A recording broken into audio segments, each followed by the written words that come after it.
Okay, well, it gives me really enormous pleasure to be able to introduce Dennis Livingston to the proceedings at the moment. I'm not going to go on and on about Dennis. I certainly could, but I find long introductions rather tedious myself. But I will say two things about Dennis.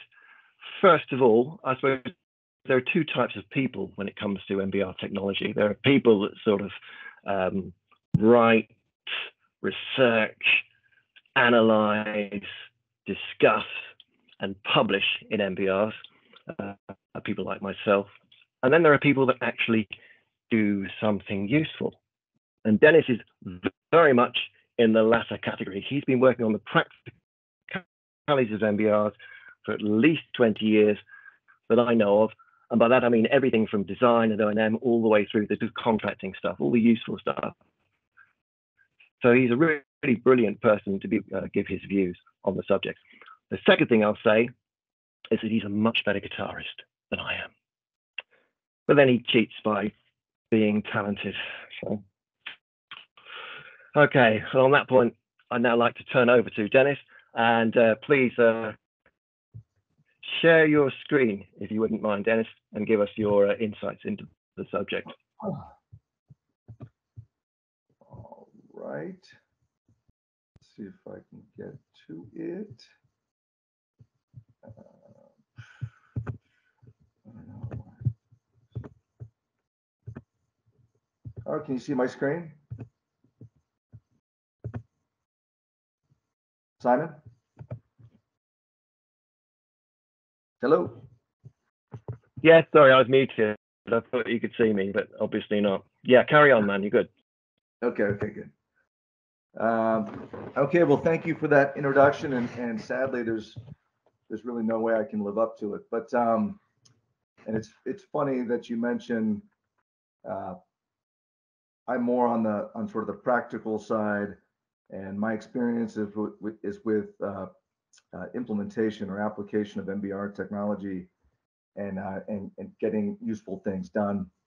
I really appreciate that. But I would say, having done this now for 22 years, it's really been the teams that I've worked with that have gotten it done. There have been times that we've had as many as back in my former life.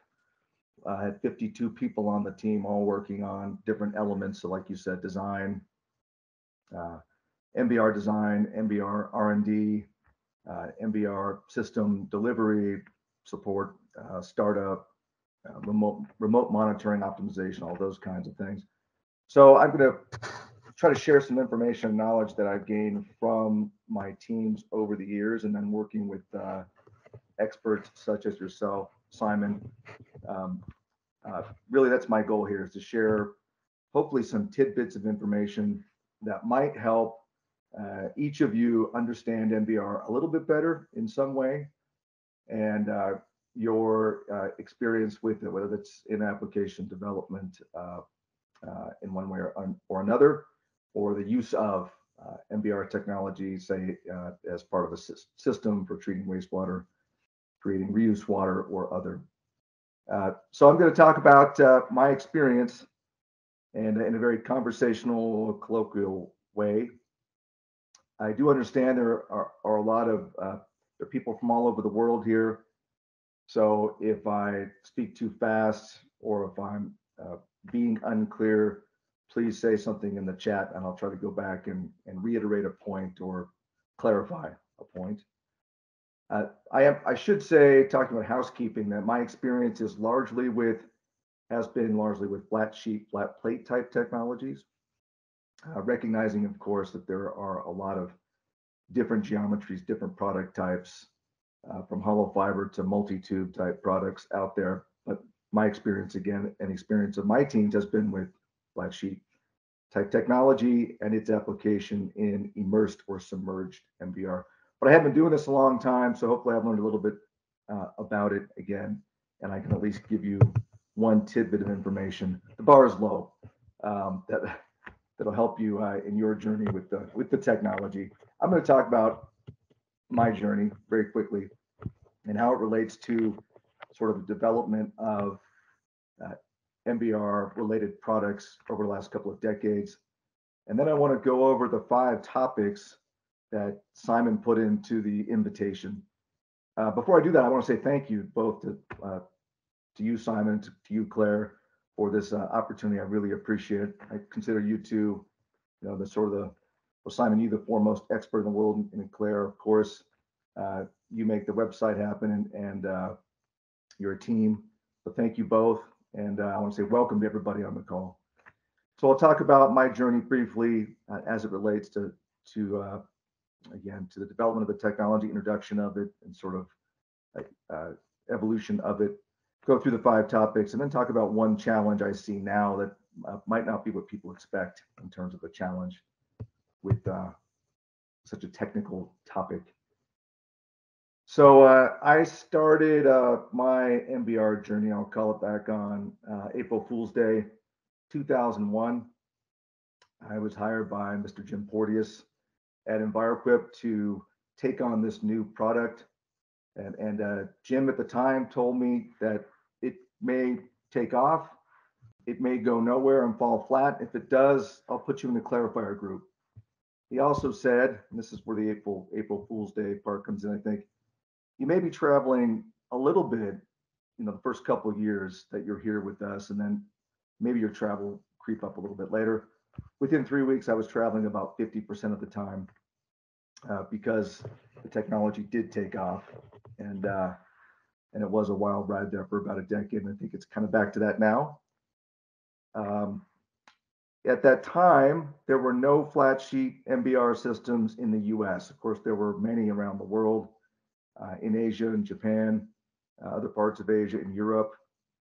But in the US, the only systems at the time used hollow fiber, and in particular, the xenon membrane. I think one of the first plants was maybe Arapahoe, Colorado, that used hollow fiber technology, and that was I think commissioned in 1998. So we have this new product, flat plate. It was manufactured by Kubota. We licensed it at EnviroEquip. We put our first system in about 2002. It was designed to treat 5,000 gallons per day or so. I think the ultimate capacity is about 125,000 gallons per day. That system is still in operation today. And then over time, over the last couple of decades, again, working with my teams and a lot of experts from all different sort of phases of the industry, we've helped to deliver about 325 systems, about 1 million elements, different types. And that includes the first flexible flat sheet membrane product into an MBR in 2012. I think in all, we introduced about 13 different membrane technologies, different module types, different membrane types, and I think disparate products in some way. Now I'm with a company called MBR, that's the shirt, and we were recently acquired by Science. I'll just talk about a little bit why that's important, I think, sort of from a technical standpoint later. It's been a good ride, continues to be. I know I'm supposed to be on the clock here 10 minutes, Simon, so I'll speed it up a little bit, but I mentioned that in 2001, there were no MBR systems that I was aware of at the time. And again, my focus, my perception here is a little bit myopic. I'm talking about flat sheet primarily, but none in the US municipal market that used flat sheet, no MBR systems at the time. So the first part of the sort of process of getting the technology out there, penetrating the market, and then getting some acceptance of the technology, it was a complex process that involved a lot of different people, a lot of different players, I guess, from the engineers and owners that were you had to have early adopters that would be willing to look at a new product, a new process. That was key. Of course, academia, regulators, and engineers, they set the rules of engagement. They're kind of the gatekeepers to getting new technology into the market, into the industry. You had to have the technology providers. They were, of course, the manufacturers of the membrane equipment. And at that time, there were really kind of 2 main products that I saw. There was a hollow fiber product. There are a couple of different versions of it, and there was a flat plate, a rigid flat plate product. Now there are, Simon, you know the numbers better than I do, but 70 or 80 different equipment manufacturers out there, or maybe many more than that, the ones that I see, and many different membrane manufacturers. It's a different landscape now than it was then. And you also had to have this. These are kind of the unsung heroes of getting technology into the market, the sales reps, at least in the U.S. market. I don't know how it works in other countries around the world, but here we had to have the sales team, the sales side that could introduce this new technology, make an argument for it, and get it out there. You can have the best technology around, but if you don't have a sales team, it'll never make it, and vice versa. And I'm going to take this opportunity to say thank you to Mr. Harry Baker's, sadly passed some time ago. He was one of the first kind of sales agents or reps that embraced it and got it out there. Bert Timmerman and both the Dennis and Jim Gleason, and they helped us to get the product out there, to get these first plants, and to start this sort of change in the industry that we saw then, the rapid sort of acceptance of MBR technology. I shouldn't discount all the work done by the hollow fiber manufacturers also by any means, but this is, again, my perspective. Once we got the technology out there, right? Once we got the technology out there, again, over for the next 2 decades, working with different companies, now a couple of different companies with different teams. We were able to get, again, 1 million elements and say 325 systems ranging in size from 5,000 gallons per day or smaller up to 42 million gallons per day, max month. And we've learned a little bit. We've learned a little bit about the design, and I tried to just real quickly organize some thoughts or ideas around each of the topics. But as Simon said, this is going to be a conversation, so it can go anywhere depending on what you want to learn about or hear about, ask about. But these are some of the key areas that I like to talk about or focus on: fine screening, flux, clogging, and heuristics, how good they can be and how dangerous they can be in some cases. When talking about the O&M topic, I guess, I kind of broke it down into 4 different groups in my head. Risk assessment, you can kind of know or predict the relative risk of each new MBR installation based on some common factors. Benchmarking is important. It's not talked about enough, and that means setting expectations for the performance of a particular application for a particular specific wastewater treatment plant. It's important to understand, I think, and to talk about the benefits of being proactive versus reactive from an O&M standpoint. And then warranty management isn't talked about a lot, but it's incredibly important for getting the most out of the technology and the equipment and making it, keeping it kind of in play for new plants and new investment and new development. Pre-treatment is really a conversation largely about fine screening. That's a big oversimplification, but for the purposes of this conversation, probably best to focus on that. You hear it a lot, an MBR goes as the fine screening goes. And I think more than that now, there is broad acceptance of the benefits of rescreening. And then performance tracking is something I like to talk about as well in terms of fine screening performance. Membrane products, this usually gets sort of the lion's share of the interest, but I'm not sure it's always justified. We can, again, talk about whatever you'd like to talk about, but this is the focus of a lot of conversations and seminars and workshops. So maybe we can hit some of the high points and then get to the other ancillary discussions that might not be talked about as much. From my perspective, there's flat sheet, which broadly speaking encapsulates flat plate, but I differentiate between the two. There's rigid flat plate, and a lot of good products that use that design. And then there's a flexible flat sheet, which can come in different forms, composite or laminate or other. And it's not just about the membrane, it's also about the module design itself. And I'd say the key message there is know your product. And for the troubleshooting topic, almost every problem in a immersed or submerged MBR plant becomes a membrane problem.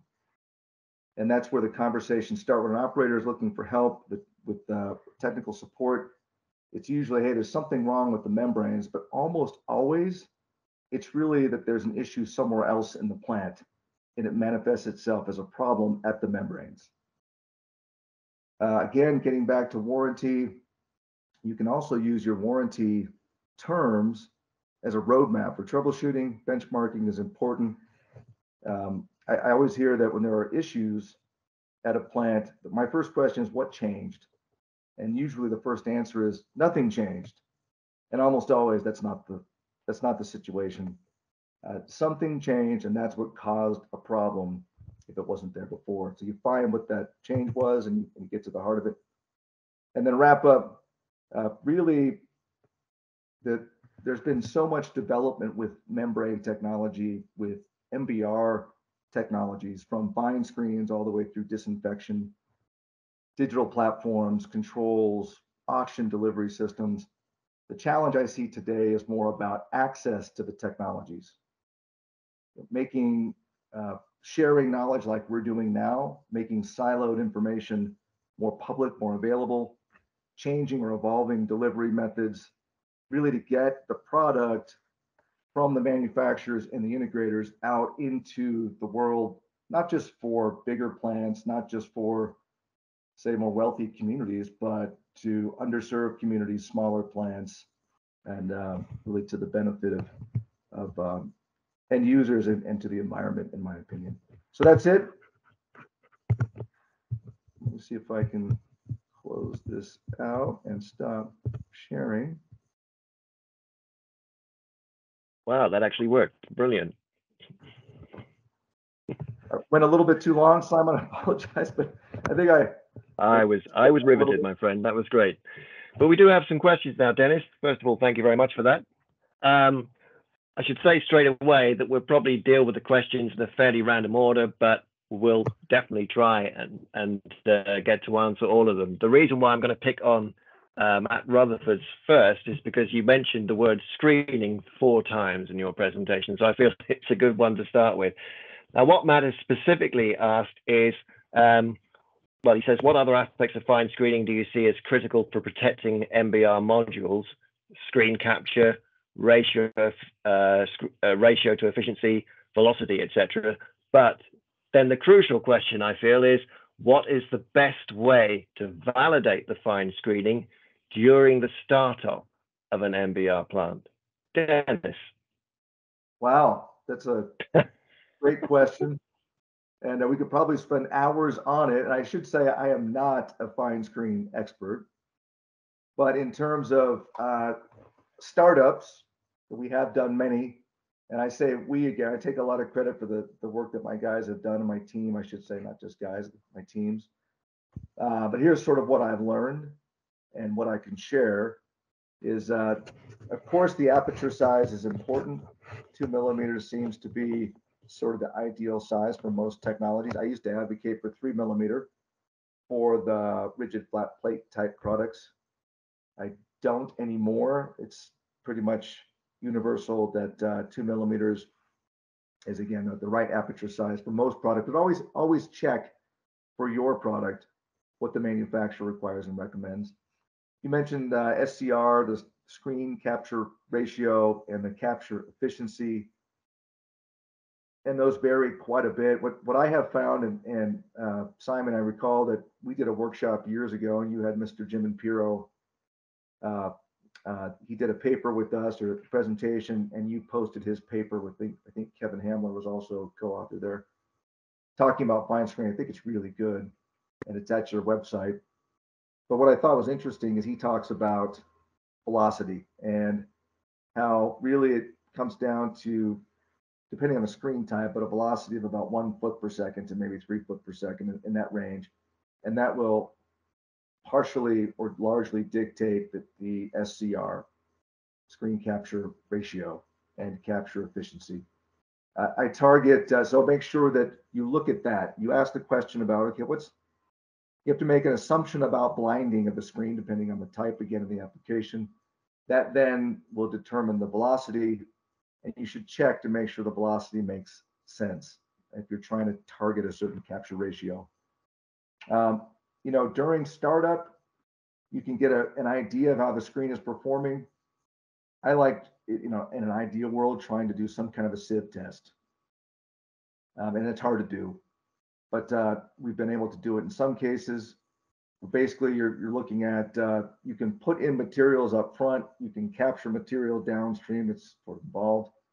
You can weigh the two and get some idea about screen capture ratio. It's not very common, but at least you get an idea of what's going through the screen. I would say more often, there are a lot of tests out there, and we've used them all. The sieve test with a stack of sieves, 3 millimeter down to 1 millimeter, coarse suspended solids testing, which really involves getting, say, a liter of sludge from a well-mixed area, filtering that through 0.45 micron screen or something like that, and then kind of tracking that over time and setting an expectation of 200 milligram per liter to about 1,000 milligram per liter, depending on the product, and trending it over. That's what I like to do at most plants, is establish a baseline after startup. What is the coarse suspended solids concentration?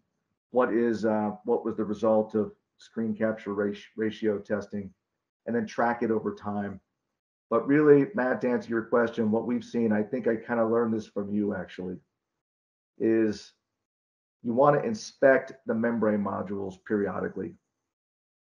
That's sort of the best indication of how the screens are working. Visual inspection, of course, the coarse suspended solids test and the sieve test and the Stefanski test, Simon, that you know well, are good to track and trend performance at a plant, but quarterly or semi-annually draining the tank and just looking at the membrane equipment, seeing is ragging a problem, seeing is debris a problem, doing a quick rinse down. Again, geometries vary, that process will vary. That's the best way to determine and to monitor screen performance. And I would say if ragging is a problem, and I know, Matt, that you know this, but for maybe others that don't, recycle some of the mixed liquor back to the head of the plant, because ragging accumulation is not just about how well the screen is performing. You can have a screen that performs very well down to 1 millimeter in some cases, even. If the hair and fiber gets through, I know, Simon, that you know all about this to the nth degree. The hair and fiber get through, they agglomerate or re-agglomerate, they make rags. To take those out, you have to put it back to the headworks, but make sure that the screen manufacturer is okay with that. So, Matt, I'm not sure I addressed your question in that spiel, but hopefully I did. Matt, just switch your mic on for a second. No, that was great, Dennis. Have you ever tried putting almost like a sacrificial screen downstream of the screen to see whether it still picks stuff up, notwithstanding the fact that the sewage has been through a screen? What we did, oh, sorry, Matt, go ahead. If you've ever put a chicken wire downstream of the screening, you can pick up all sorts of hair and fiber materials. It will be amazing what you can pick up. Well, there you are. That speaks volumes, actually. Okay, thanks very much for that, Matt. Cheers. Okay, well, Simon, real quick on that, just funny enough, the third system that we put in back in 2003, we still work with that operator. And last year, he got a 1 millimeter screen for his plant. It's a 1 MGD facility. And they now take out 2 cubic yards of rags a day. You can imagine that was going into the system before. So it's important to have good fine screen. Yeah, well, that's a fine job for someone. Okay, we're going to move on to the next question now. The very first one that was asked from Jesus, who asked, when is it appropriate to use an MBR, an MABR, or an MBBR? Dennis, do you want to take that, or do you want to bat it away? Yeah, I should probably punt or bat it away. And the reason is, I think MBR technology can be applied in almost every case. And I know I get a lot of pushback when I say that. I'm an optimist in that way, and I'm a really passionate believer in the benefits of MBR technology.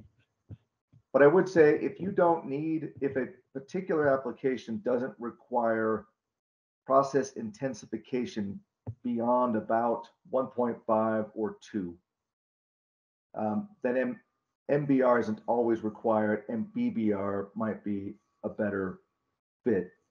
It also depends on what the goals are downstream in terms of treatment.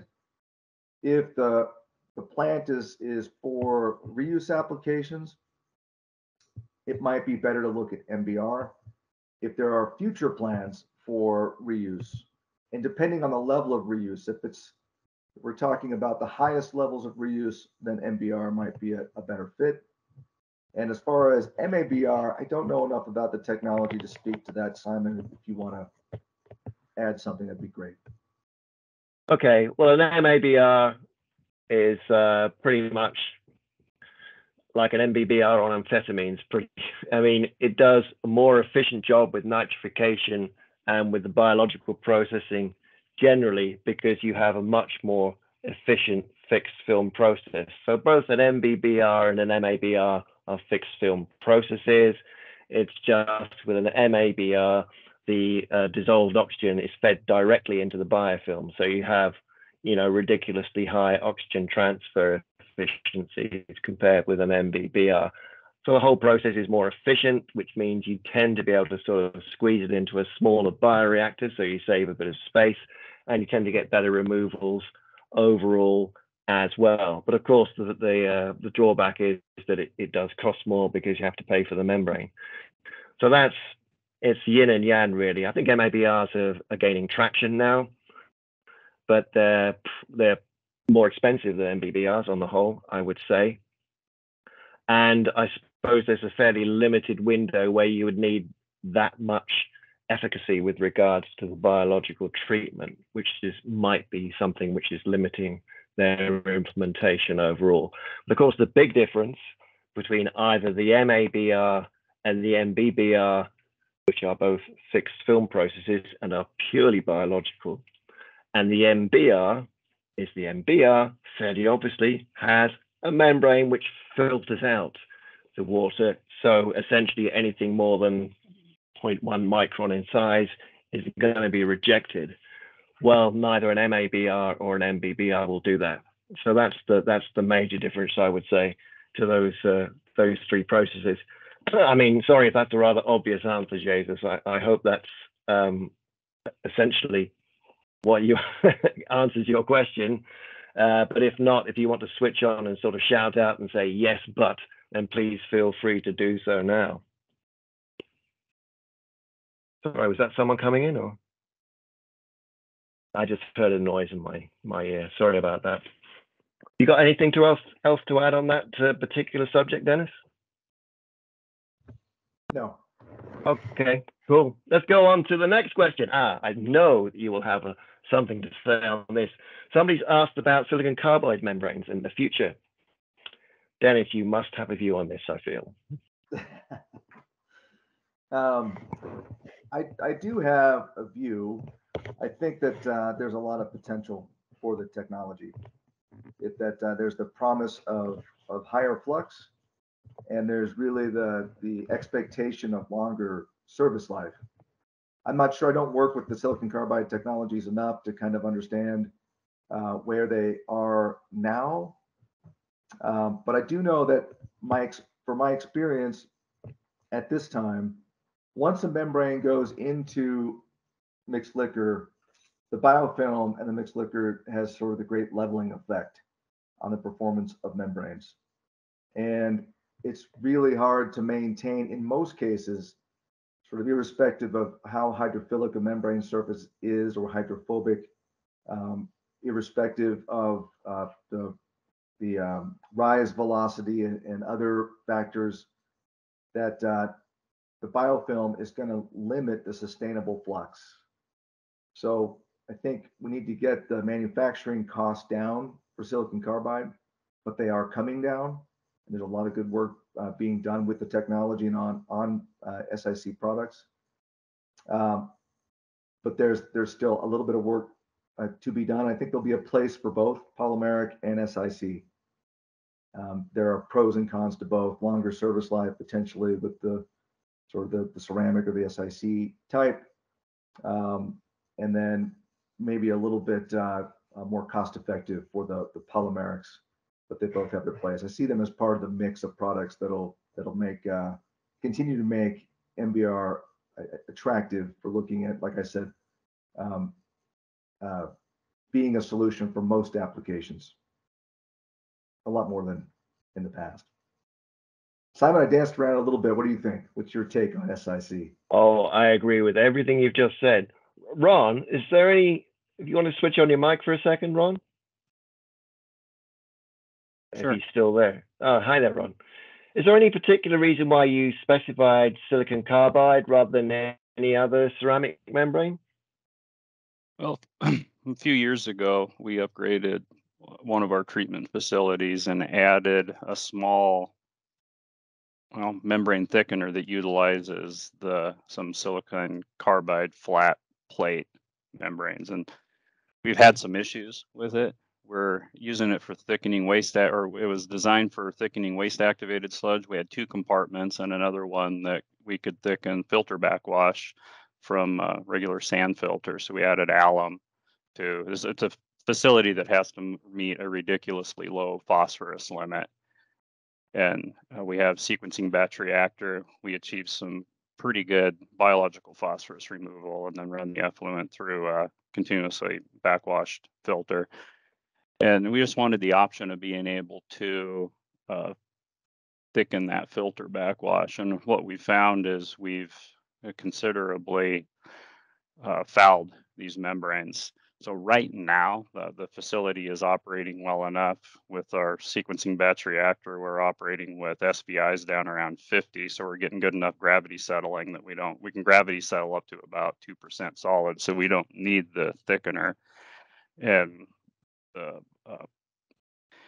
the biological phosphorus removal, we're getting down around 0.2 total. So we have to use very, very little alum in the filter to achieve our limit. So we don't have to use the thickener, but I'd certainly like to revive it and get it back into service if at all possible.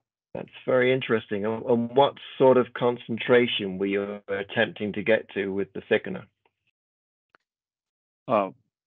With the waste activated sludge, we wanted to get up to say 2.5%.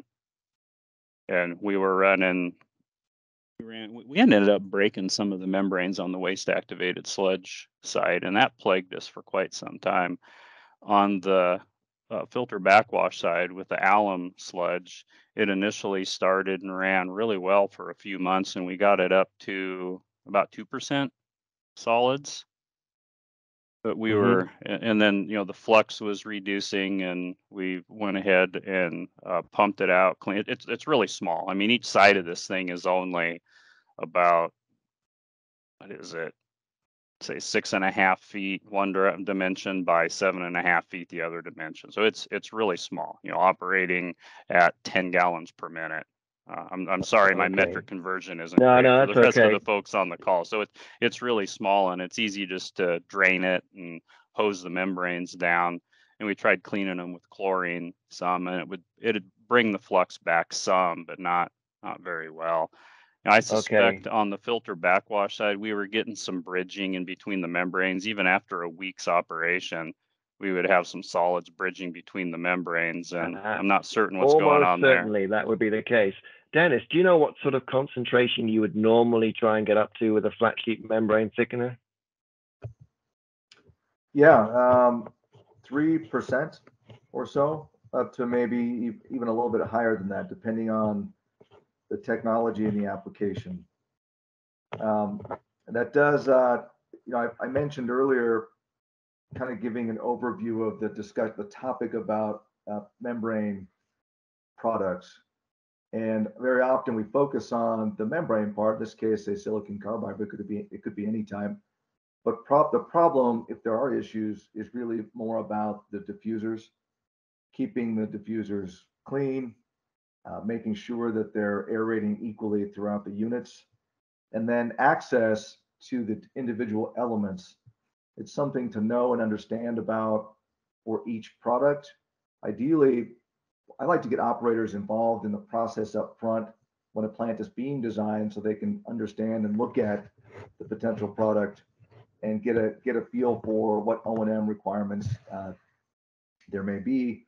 But also, I like to have the conversation about, it's a difficult one to have, about clogging up front. And Simon, you and I have talked about this, and it's relevant here, a little bit off topic, I apologize, but there's a lot of work that's been done, a lot of good work by academia, even by your teams over the years on membrane fouling, but less work on clogging, although you've done, Simon, I think you and your teams have done the best, if not only work on it. And that's when dewatered solids or rags accumulate either at the diffusers or between the elements, I think like Ron was saying here. You need to know how to manage it, mitigate it, but also how to remediate it if it happens.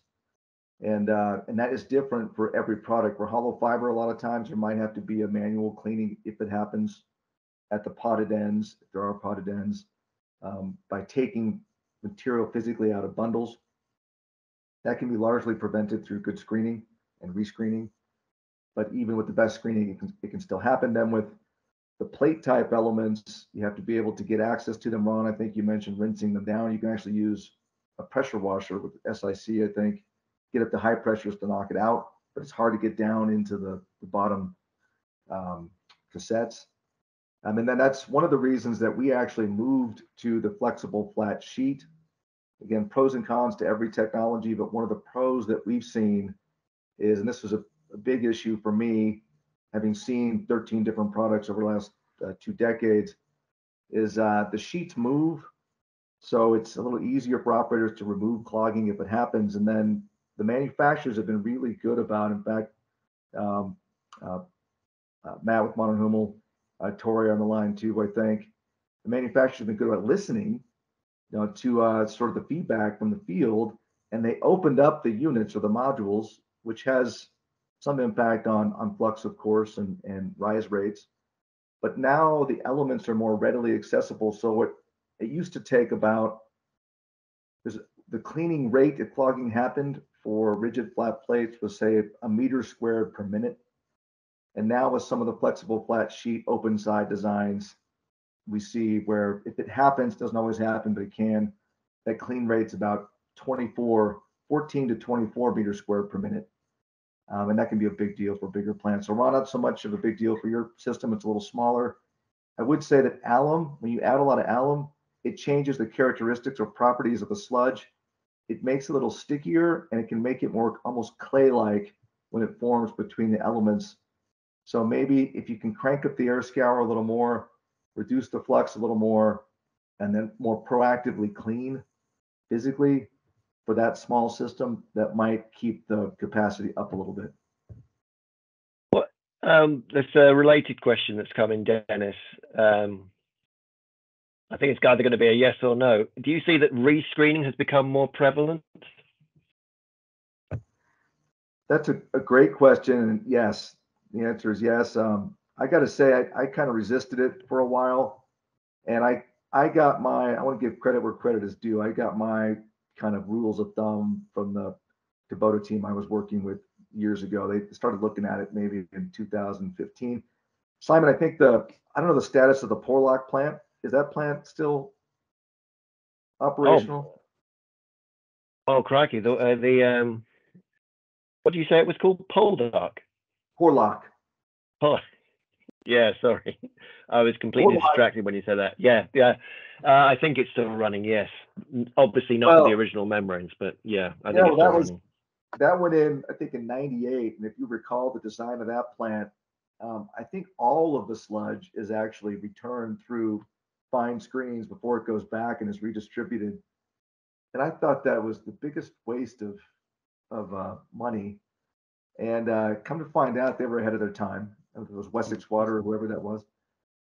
Now the guideline that I use, and again, giving credit where credit is due, the Kubota team kind of came up with this, and we evolved it a little bit. Recycling 10% of the total process volume is generally a good start. So it's not 10% of the design flow to the plant, 10% of the total volume. So if you have a plant with 1 million gallons total in all of the process zones and selectors, then you'd want to recycle 100,000 gallons per day back through the fine screen.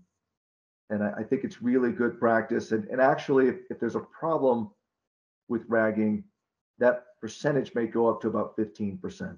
So the answer is yes, I recommend it. Okay, well, that's fairly comprehensive for a yes or no answer. Let's move on to cleaning now. I've had a question about chemical cleaning from Mario, who says, from experience, what's the best long-term approach in relation to ease of operation and reduced cleaning frequencies for flat sheet membranes, either pumped or gravity flow through the membrane? So essentially, what's the best way of cleaning a membrane generally, I guess, is what Mario's asking there.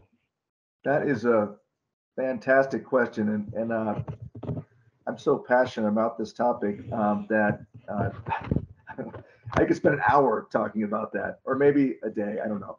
Yeah, you got 5 minutes. But I got 5 minutes. Damn. So the answer is I don't know, but really, what the answer is, it's site specific, and the right or the best answer is situational and dynamic. And what I mean by that is, every plant is a little bit different. Every technology is a little bit different. Historically, what I've done is what I did back in the past, and some of the people on the call will know this, is we kind of said, hey, just quarterly do a clean, or even semi-annually. And then we set permeability and TMP targets.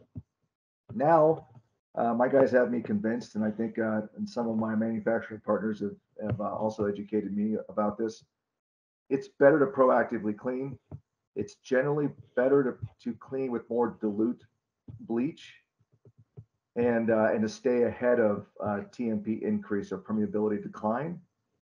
And I would say that the caveat to that is, too much cleaning and too heavy of bleach loading will actually have the reverse effect. So if you do a strong bleach clean, and let's say the temperature is low, below generally about 13, maybe 11 degrees. Again, this is for municipal applications, but I think applies to some industrial.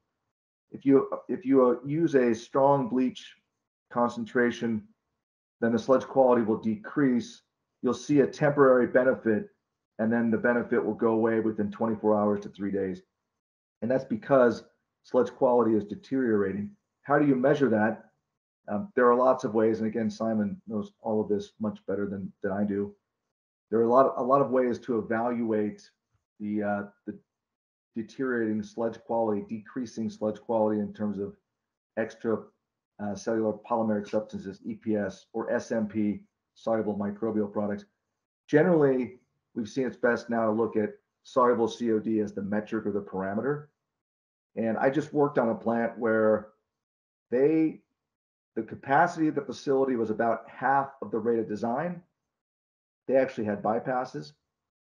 And then looking at the data, you could see where they had started cleaning with 0.4 to 0.6% bleach solution, fairly high velocity, backfill velocity, long soak times. And with that bleach loading, the soluble COD concentration, what they did a good job of measuring it, went up to about 120 to 140 milligrams per liter. And they could not maintain flows. When they were able to reduce the flows, reduce the bleach loading when the flows came down, the system stabilized. The soluble COD went down to less than 60 milligrams per liter. I usually target, say, 40. And they their capacity went up to the design. They haven't had a bypass in 4 years. So it went from major problems over a 3-month period. They stopped bleach loading. They optimized their cleaning by reducing the concentration of bleach during the clean. The health of the sludge got better, and then the entire performance of the plant got better. So generally proactive cleaning, a little bit more dilute bleach. Sometimes you need a stronger clean, recovery type clean, depending on the product, but watch out for soluble COD and deteriorating sludge quality. Excellent. Mario, is that kind of what you expected? So you dilute the hypochlorite and you get a better clean? Is that would that, yeah, thanks for the answer. Would that then be in line with what typically the manufacturers or the suppliers of the membranes recommend in terms of the bleaching concentrations? Or would they recommend a higher percentage perhaps in their manuals? It will vary. Sorry to interrupt you. It will vary by manufacturer. So I would definitely work with your manufacturer to figure out what they think is optimum. This is just sort of looking at multiple technologies at 300 plus plants. It is required sometimes that a stronger clean is done at about 0.5% bleach is pretty typical. So it's more about what the operators, their goals, the conditions at the plant, what makes the most sense. But that's the balance. The balance is between too much bleach and impacting sludge quality, and too little bleach to achieve your desired effect. What I would say, maybe one final comment, it's good to benchmark at each facility.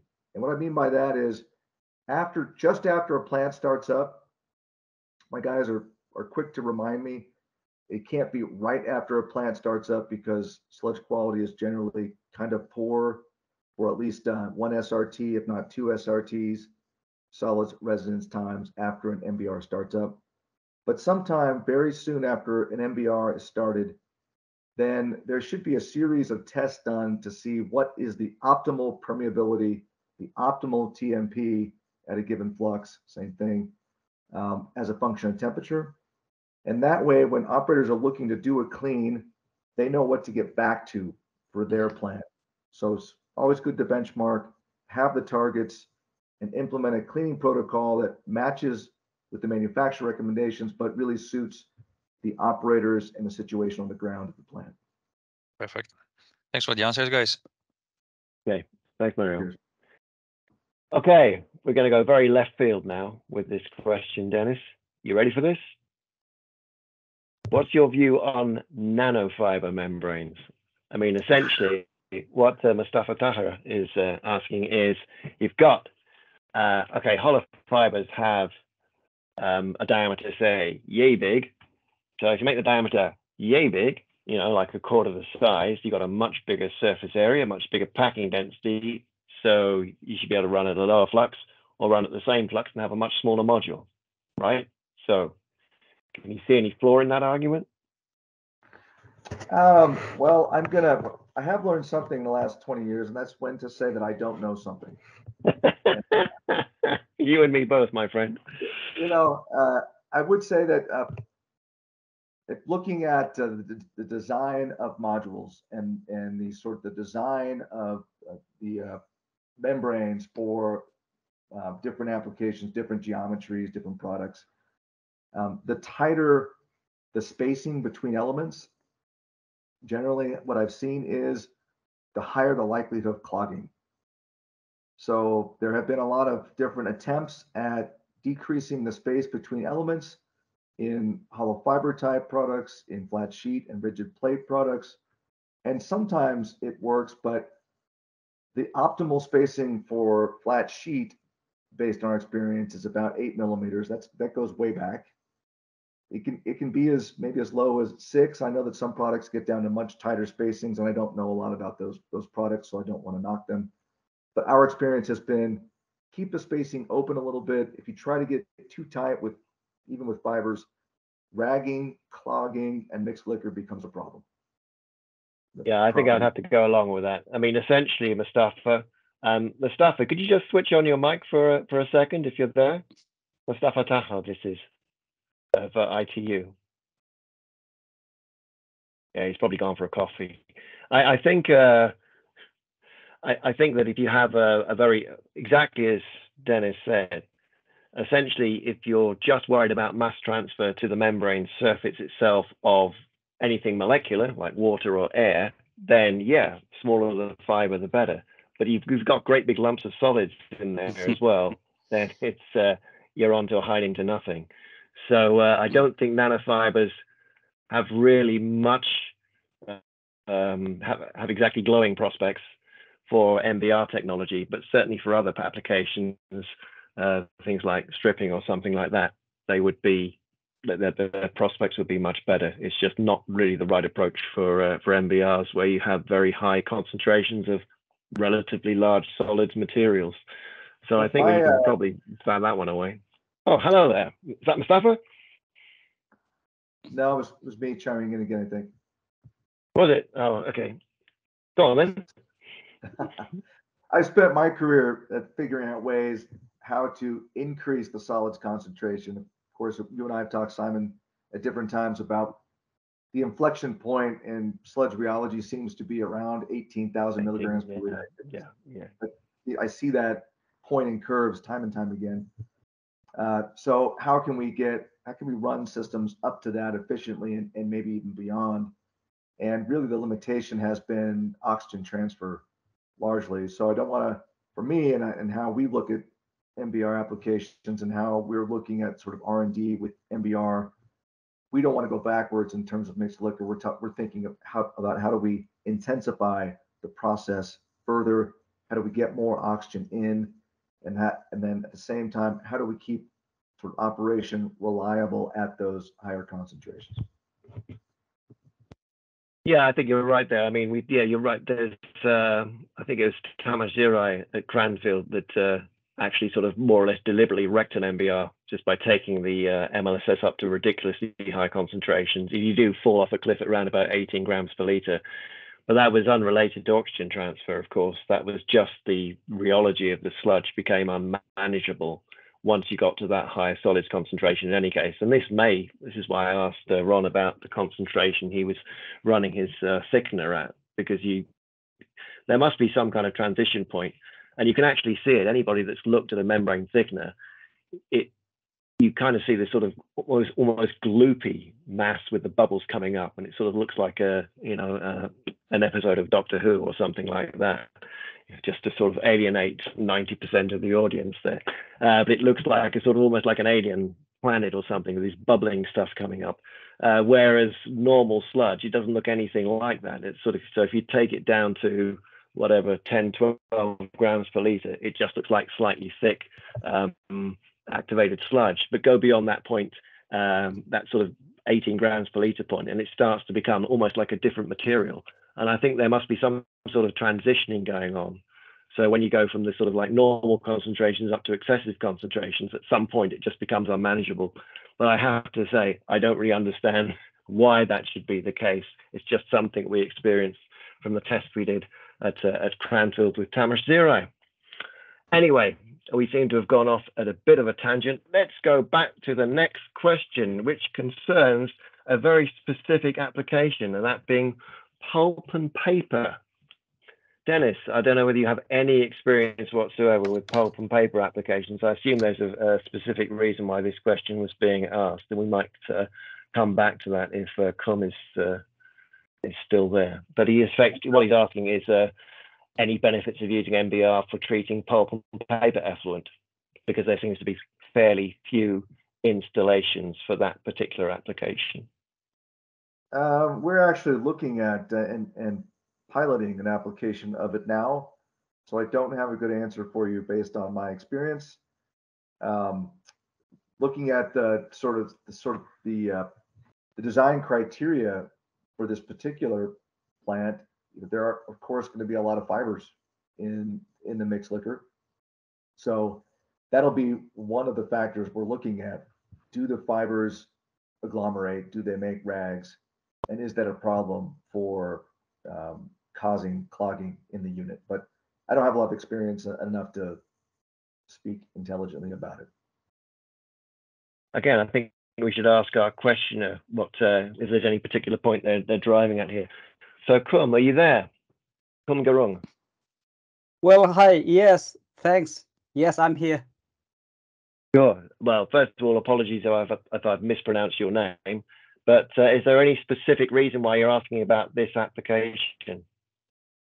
Yeah, actually, yeah, I have been working in this R&D for MBR, but basically for the municipal wastewater treatment in my previous jobs. But now I have changed my profession, and then I'm in a consulting. As a consultant, I work for water and effluent, but in a pulp and paper industry. So I have a fascination about this MBR, and then I just wanted to, like as much as I can utilize this also in an pulp and paper industry as well, if applicable. But when I look into the implementations and then fully scale installations, I kind of find very limited information. So but that's for sure, like our client wanted to have kind of sustainable, more sustainable, and then like technology for this effluent treatment also from PNP. But yeah, so but I was a bit skeptical about the performances, like how it could do in pulp and paper, because we know like this MBR is matured in terms of like this municipal water treatment or domestic, but it's a bit tricky in terms of this pulp and paper, because it has, as Dennis mentioned, like a lot of fibers and also high COD, and of course like a lot of chlorinated compounds that has been coming from the bleaching plant. So yeah, that was kind it's essentially hell on earth, isn't it? Pulp and paper. You've got everything going on at the same time. You've got and of course, like most industrial effluents, it's highly changeable as well. So if nothing else, you need to invest in a balancing tank, I would suggest, to try and level out the organic loads. But yeah, you're absolutely right. It's very high fiber content, and I think we've pretty well established that MBRs don't really like fibers. So you'd have to at least make sure that your preliminary treatment is also up to scratch with some decent screens there. But then you've got all the other stuff. You've got the hard COD and everything else. Exactly. So yeah, it doesn't look too promising. But of course, I think there are some MBR installations. But I remember when I was so when I was researching for doing the last book I wrote on MBRs was something called Industrial MBRs, and it was just focused on industrial effluent treatment. And you're absolutely right. At that time, and we're going back 10 years now, there were very, very few full-scale MBRs for pulp and paper treatment. They all seemed to be at the pilot scale back then. I kind of imagined that things would have moved on a little bit since then, Okum. So exactly. That's what I had a. It's challenging.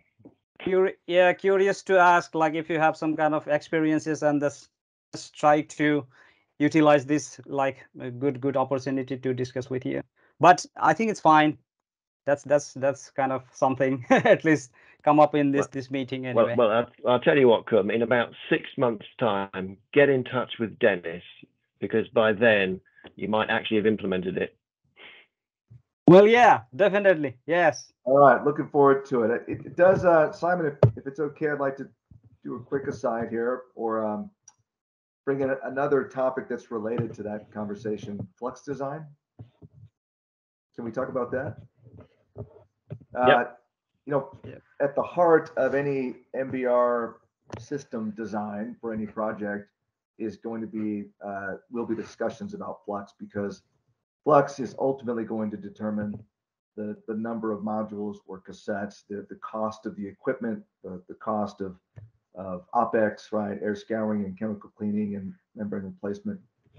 And it seems to me that the conversation, even after 20 years, is still generally a little bit lacking. And there's a focus on the number. What is the flux at a certain temperature? Maybe what is the flux at, say, max month, this is for municipal primarily, but max month flow, peak day flow, and maybe an average flow.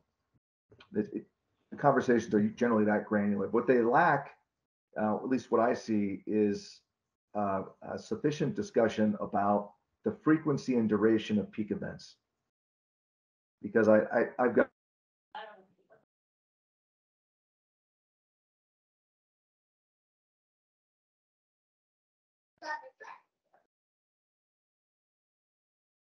So we lost him. I'm here. Can you hear me? Hello? Yeah, you were sorry. paused. Yes, now we can hear. Yeah, I can see everyone. I'm not sure what happened. But I'm not sure what got missed there, but conversations about flux over the years, last 20 years, and with some projects, there has been a little pushback about higher peak flux. But when you get into the conversation, then what comes out of it is people had different understandings or expectations with the duration of a peak event or the frequency of that peak event.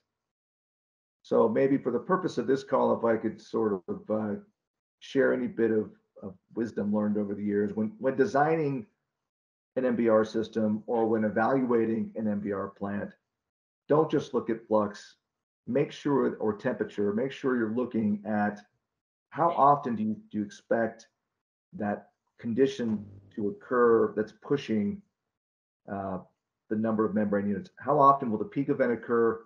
How frequently, I'm sorry, how long will it last? And then will those events be back to back?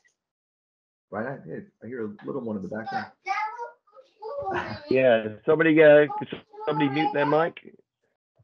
So that's it, just for what it's worth. And that tied into that conversation about the pulp and paper, because for that pilot, we've had to look at, okay, what is the design peak flux? How often is it going to happen? And how long is it going to last? That's been a part of that conversation. I think it's important, not just to that for pulp and paper, but for any project. Yeah, but you've also got the peak organic loads as well, Dennis, with industrial effluent, which can be just as horrific. Like I say, pulp and paper, I wouldn't want to be in your shoes, my friend. So good luck with that. Okay, we're going to move on to something a bit more sciencey now. Ana Maria Rincon Munera, and again, apologies if I've pronounced that wrongly. But could you just switch on your mic for a second, please, Ana Maria? If you're still there. Hey, hi. Yeah, I'm still here, but my English is not very good, so please have some patience. Yeah. Well, your English is bad. Hey, Dennis only speaks American. Anyway, you've asked specifically about electrostatic charge and the performance of a tubular membrane. Is this some kind of research project or something, or some specific application you're looking at? Yeah, we have a facility in some place that is with garbage. I think it's called something like that. A landfill. We have to treat the waste from a landfill, and we have a lot of problems with the performance of our membranes. And we have seen that the most typical problem is that the sludge gets attached to the membrane. So we are presuming of some kind of problems with the electrostatic charge between the sludge and the membrane, but we are not very sure about that because we are like in a level we cannot see that, but we are presuming of that kind of problem because the mixed liquid changes a lot because of we have different substrates from the landfill. So that's why it's our question. It's a very real problem that we have nowadays in our enterprise.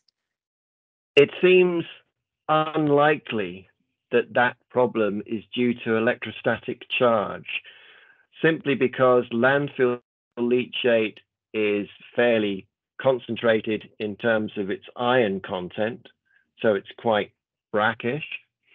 And if you have something with a high ionic strength, then that tends to kill the electrostatics anyway. The higher the brine concentration or the concentration of dissolved solids generally, then the lower any kind of electrostatic effect that might be going on. It seems rather more likely that it's a problem with sludge quality than it would be with electrostatics. And frankly, with sludge, as Dennis will tell you, you're kind of a slave to whatever water quality you're faced with, because the sludge quality is, to at least an extent, related to the feed water quality.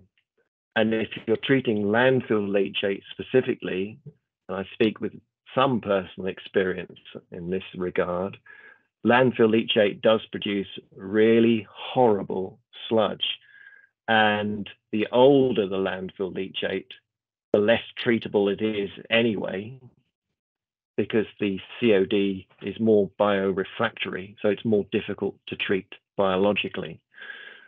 So it's more likely to be due to those things, the water quality with respect to the organics, than it is to do with anything to do with electrostatics, I would say. Even if the sludge gets attached to the membrane, because we are also thinking about changing the membranes. We are thinking about a complete new system because, yeah, we are facing very terrible problems with substrate. Simon, Yeah. if I Carry chime on, in yeah. a little bit. I know that we don't necessarily agree on this, I think, but I have had really good experience with certain polymers and coagulants in terms of immediately improving sludge quality.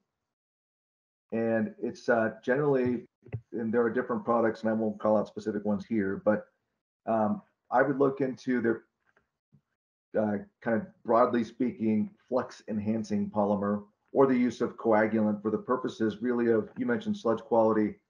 And generally that comes down to, if it's not soluble COD, that's the problem. It's the formation or the presence of colloidal material, right? So if you can bind up the colloidal material from, say, an average micron of less, or average size of, bigger than 5 microns or bigger than a micron, it's not submicron, then it may not bind so badly to the membrane surface, and sustainable flux goes up. I've seen where if the sludge quality is poor, generally measured by filterability, or also by soluble COD of the filtrate, if the sludge quality is poor, using the right polymer or coagulant can improve sludge quality and increase sustainable capacity by 20 to 50% in some cases. Whether it's sustainable long-term is project specific, but certainly for short-term problems. All right, thanks for the advice. I think we should do that, and maybe I can contact you later from new advices. Please do. Okay, thank you. Okay. Okay. So the next question is from Johan Rapp. What is your opinion about bulking sludge or filamentous sludge, or the sludge volume index rise in MBR aerobic systems? And also, what's your experience of anaerobic MBRs? Those are two separate questions, I would think. So first of all, bulking or filamentous sludge, Dennis? No, generally it's if there is evidence of that, it says something about the process itself, the stability of the process, or the health of the process. But it's not a, bulking or SBI is not something that we look at for monitoring and managing sludge quality and MBR performance. So if it becomes an issue, I mentioned then if there's a problem with sludge quality, usually we're looking at filterability or some other kind of parameter, then we'll recommend things to improve the sludge quality over time, which may involve increasing residual oxygen concentration, adding nutrients to the influent, things like that, managing the mixed liquor to adjust the SRT. But that's long-term. Short-term, if it's necessary, we'll look at the polymer as a quick fix, and then the right cleaning, making sure that we don't compound a problem with the process, and then make those process adjustments for long-term health, usually going out, like I said, an SRT or longer, so 12 days, 15 days, or 30 days. But usually that's happening there are bulking issues if you have low DO and long SRT. Adjusting those parameters, you can usually fix that problem, or sometimes nutrients might be another factor. Simon, did I get any part of that answer right? It all sounds convincing to me.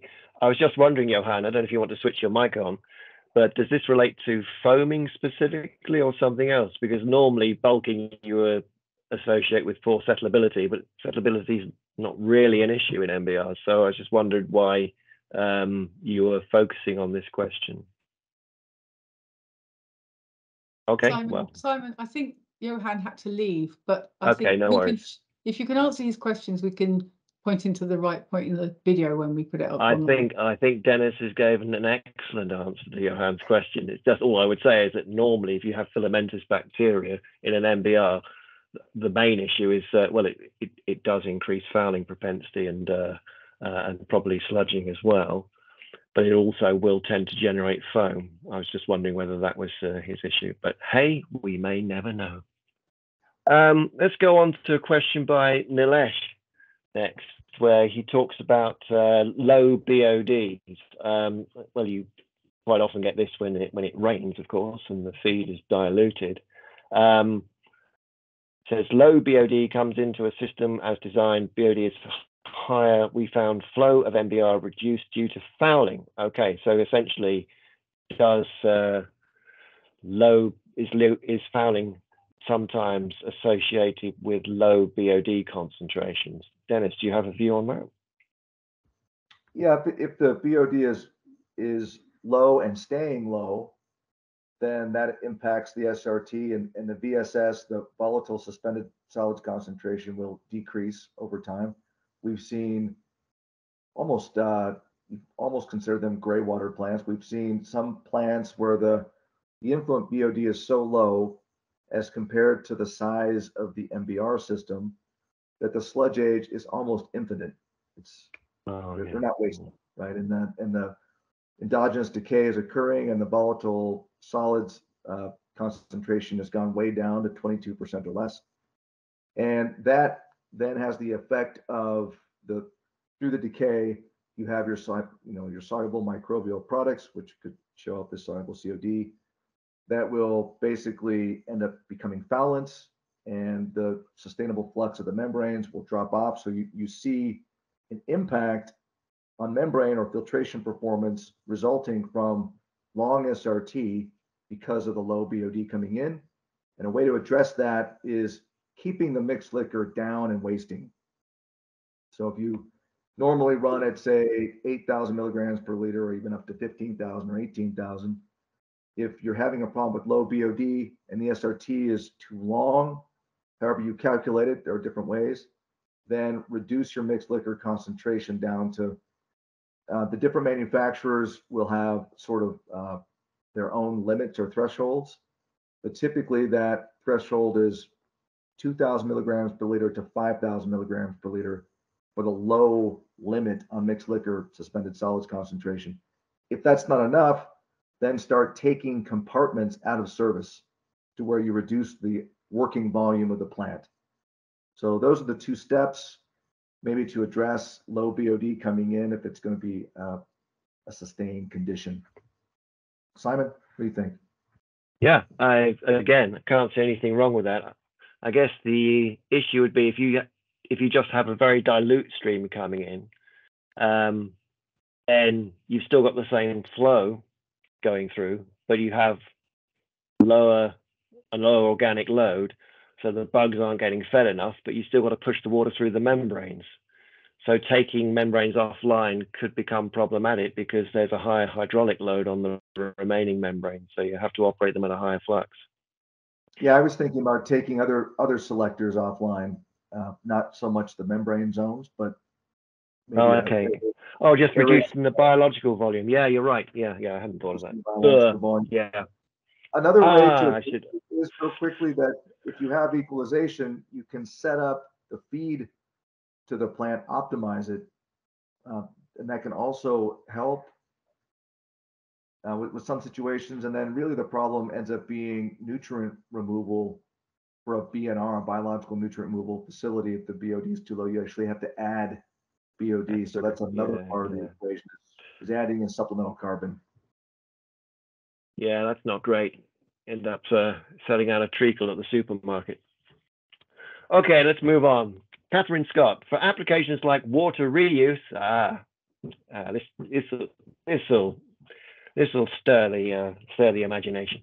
For applications like water reuse, do you see a need to move towards regular demonstration of performance like MITs for public protection? Dennis. Yikes. Turbidity has proven to be a really good surrogate, I think, for pressure testing, pressure decay testing, membrane integrity testing. And, way back when, Simon, you probably recall, so circa 2001 to 2004, there was a push to look at implementing MIT for MBR applications for higher levels of reuse and with the potential for DPR, direct potable reuse. But in an MBR situation, a lot of times you can get small breaches in membranes that will immediately plug. It's a difficult environment, right? If we're talking about solids concentrations up to say 18,000 milligrams per liter, the membranes are under a lot of stress. If there is any kind of debris that gets in through the fine screens, maybe nicks a membrane, it will immediately plug almost every geometry and every type so that the effective pore size remains. Even if it's a microfiltration membrane, the effective pore size remains at 0.01 micron or less. And the effluent turbidity and effluent SDI are low. I mean, you can get SDIs from membranes in MBR applications down to less than 3, easily less than 2, and even less than 1 at turbidities of less than, certainly 0.1 and down to 0.05 and less. So to answer your question, I don't think it's required, but it would depend on the application and the regulation. In general, monitoring turbidity and SDI, if it's going to be an RO feed, is ample or enough. Okay, well, I could probably talk for days on that subject, but I'm not going to. Catherine, does that answer from Dennis satisfy you, or is there anything else you wanted to add at that point? Simon, I think Catherine has also left the meeting. Fair enough. There's a few people we're down to 24 now. Yeah, of course, we've overrun, haven't we? Yeah. I think my answers are long enough that the people asking the question leave before I'm done. It's a strategy. That's fair enough. I'm just going to pick one more question out because I think most of the people that have wanted to pose a question have at least had an answer to one of their questions, apart from Kevin Aziba, who says, and this will be the last question, Dennis, and then everybody can go home. On the treated water line after the MBR, we typically find trace amounts of the mixed liquor for a short time during the discharge cycle, and then it becomes clean again. Any idea why that could be the cause of this trace amount during discharge? What type of membrane is it, or what geometry? Kevin, are you there? It's a flat sheet type. Yeah, hi, I'm here. It's a flat sheet type membrane. We got them from Newterra. Well, most likely, if there is something like that happening, I think you're saying during the cleaning, the CIP or the cleaning process. Just No, I'm actually saying during discharge. Okay, so the way ours works, for every 10 minutes, it discharges our clean water through the MBR, and just at that first minute, you would find trace amounts of mixed liquor just in the line. And for years now, we've been trying to figure out why that happens. It still happens, but we just don't know where it's coming from. So it just sits in the line, and then when it's discharging, eventually it comes out, and then later it becomes clean over the remainder of the 10-minute cycle. What I have seen that may be relevant here, you could have had a breach at some point, and there is growth inside the pipe, And if you don't take care of it, if you don't do an intensive bleach clean on the pipe, that bacteria stays there and will shed. This is assuming that there's not a breach. There could be a breach, and that periodically you see it, and then the mixed liquor, basically we call it self-healing. Kind of in general, it's not really a real thing, but it plugs any breach due to it could be in the piping, potentially in the seals, the pipe joints. It could be in the membrane attachments themselves or the membranes. Most likely it's not the membrane, actually.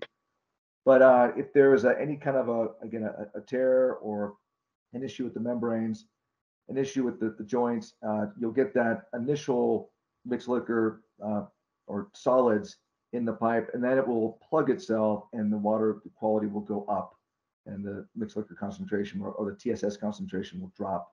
So most likely a breach somewhere or potential growth inside the pipe. Hit it with a real strong bleach clean. Check all the pipe joints, the flanges, whatever the connection type is. If you're seeing something like that, it's most likely not the membrane. It's probably the connections, is my guess.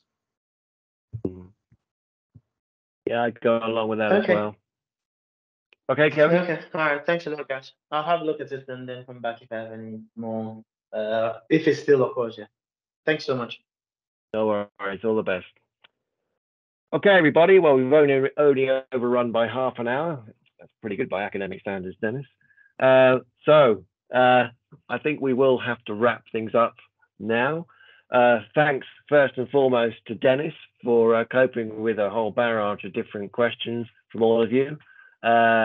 Thanks to Claire for convening the meeting, and indeed for putting up with me for the past 35 years. And to all of you, shukran, shukriya, merci, shukriya, tak, danke, gracias, grazie, obrigado, multimesh, tushukar, etarim, efaristo, and thank you and goodbye. Enjoy the rest of your day. Cheers. Thanks, everybody. Thanks a lot, guys. Thank you. Thanks, everyone. Thank you, Claire. Thank you. Thanks, Simon. Thank you. Bye. Thanks, Dennis.